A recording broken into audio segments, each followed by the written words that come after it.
Olá, eu sou Cláudio Dias Batista, esse é o Debate Jurídico. O número de ações por erros médicos que chegam ao Superior Tribunal de Justiça, o STJ, triplicou nos últimos anos. Por que será que isso aconteceu? Para falar sobre esse assunto, nós estamos recebendo em nossos estúdios a doutora Milena Oliveira, o doutor Murilo Padilha Zanetti e a doutora Marcela Patekoski. Doutora Milena Oliveira, o termo erro médico parece que não é o mais adequado para o momento em que ninguém está julgado ainda, né? Isso, não é correto usar o termo erro médico, porque esse termo ele já induz a um pré-julgamento desse profissional da medicina. Só após o final do processo, se foi apurado que existiu ou não um erro médico, que pode se dizer essa expressão, né? Ok, a doutora Marcela Patekoski, ela tem uma posição também, com certeza, sobre o que pensam os profissionais da medicina. Doutora Marcela, a gente sabe que tem médicos que são muito dedicados à causa e tem outros que nem tanto, talvez seja mais o lado comercial. Como que é isso numa pessoa que acabou de perder um pai, perdeu uma mãe ou teve um problema, uma doença que não conseguiu a cura? Como é que isso reflete? Bom, a maioria dos médicos exercem a profissão na melhor das intenções possível, né? Realmente se dedicando à cura daquele paciente. Mas o que a gente percebe é que no momento de dor, pela perda de um ente querido, por alguma doença grave, a tendência natural do ser humano é procurar um culpado por aquela situação. Muitas vezes o médico não tem culpa alguma sobre o que aconteceu, mas isso realmente deve ser apurado porque eventualmente pode ocorrer sim algum erro que deve ser indenizado. Com certeza. O número de indenizações, inclusive, o número de pedidos de indenização por erro médico nos últimos anos tem crescido de uma maneira bastante grande, não é isso, doutor Murilo? Com certeza, doutor Cláudio. O que aconteceu é que as vítimas passaram a ter uma maior conscientização do que é o erro médico que pode ser indenizado. Também acontece uma má informação dos prognósticos e diagnósticos. Também está havendo uma má formação dos funcionários, dos médicos e em geral das faculdades. Isso faz com que aumente muitos casos. E a nossa justiça, ela é muito lenta. Faz com que esses casos persistam, ficam remediando até que demore para ter um resultado final. Nessas questões, em todas as questões, na verdade, que está envolvido o ser humano, essa história de querer achar um culpado, ela sempre existe. A culpa foi de fulano, a culpa foi de ciclano. Mas o que será que é culpa? Doutora Marcela Patekoski, o que é culpa? Como é que a gente pode conceituar isso? É importante ressaltar que o erro médico só fica configurado quando existe a falha inexcusável do profissional. Essa falha pode acontecer por 3 categorias.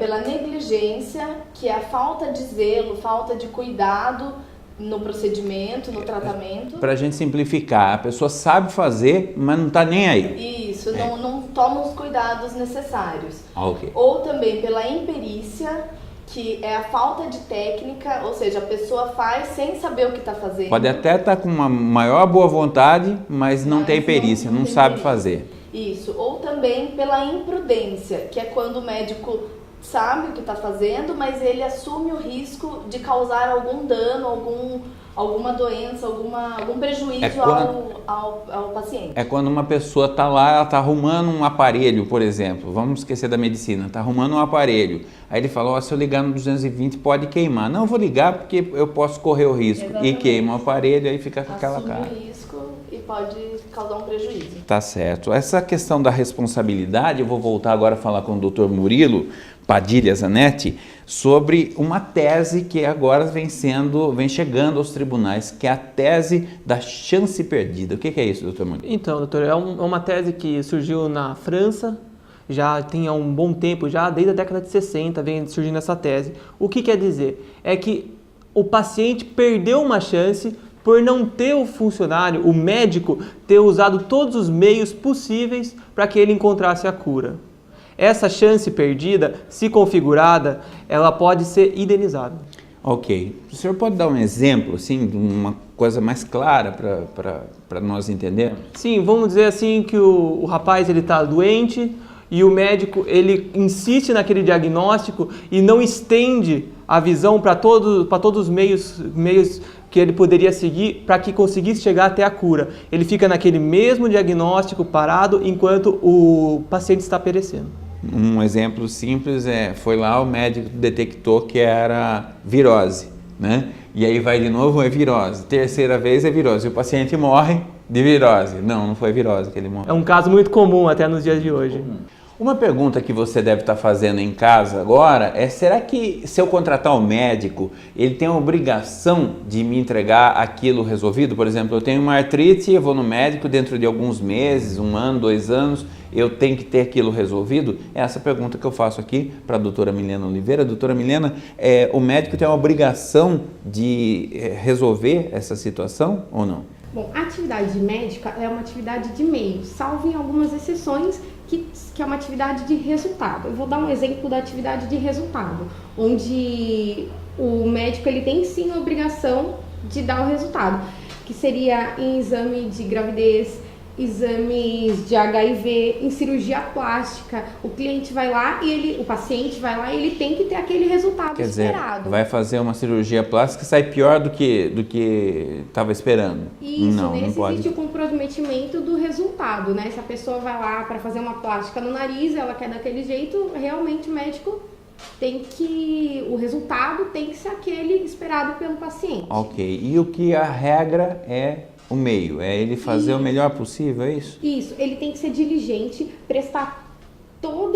ter todo o cuidado para estar resolvendo aquela situação, só que ele não tem obrigação de cura, vamos assim dizer. Um paciente vai num consultório, está apresentando um problema, o médico tem que ser diligente, fazer todo o procedimento, realização de exames, para estar dando a solução para aquele paciente, só que ele não tem obrigação de solução, uma atividade de meio.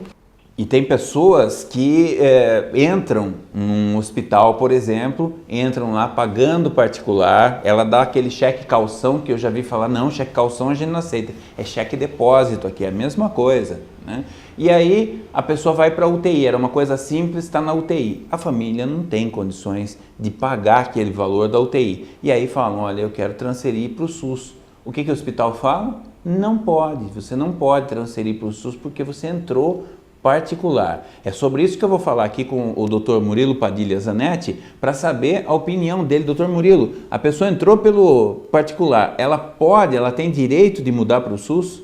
Sr. Cláudio, direito pleno da pessoa. Ela pode escolher se ela quer ficar tanto no particular como no SUS. O SUS é assegurado a todos na Constituição brasileira. É assegurado o direito à saúde, é assegurado a dignidade da pessoa humana. Se ela quer ir para o SUS, ela tem o direito de ir para o SUS. Não pode o particular, o hospital, segurar essa internação. E se não fizer? Se o hospital falar assim, não vou fazer, o que a pessoa tem que fazer? Procurar um advogado e entrar com a medida judicial. Com uma liminar, o juiz vai determinar, a pessoa vai ao hospital que ela quer. Isso já aconteceu na nossa cidade? Acontece em outras cidades? Acontece em várias cidades e isso é comum acontecer na nossa cidade, tendo atuado já em alguns casos. Ok, muito obrigado pela participação de vocês três aqui no nosso programa, da doutora Marcela Patekoski, doutor Murilo Padilha Zanetti e a doutora Milena Oliveira. Nós vamos às ruas de Sorocaba agora para saber qual é o nosso próximo tema. Ellen Lopes, é você. Na semana que vem vamos falar sobre locações de imóveis e ações de despejo. Até lá! Muito obrigado, Ellen Lopes. Até o próximo programa Debate Jurídico. Semana que vem esse tema aí maravilhoso.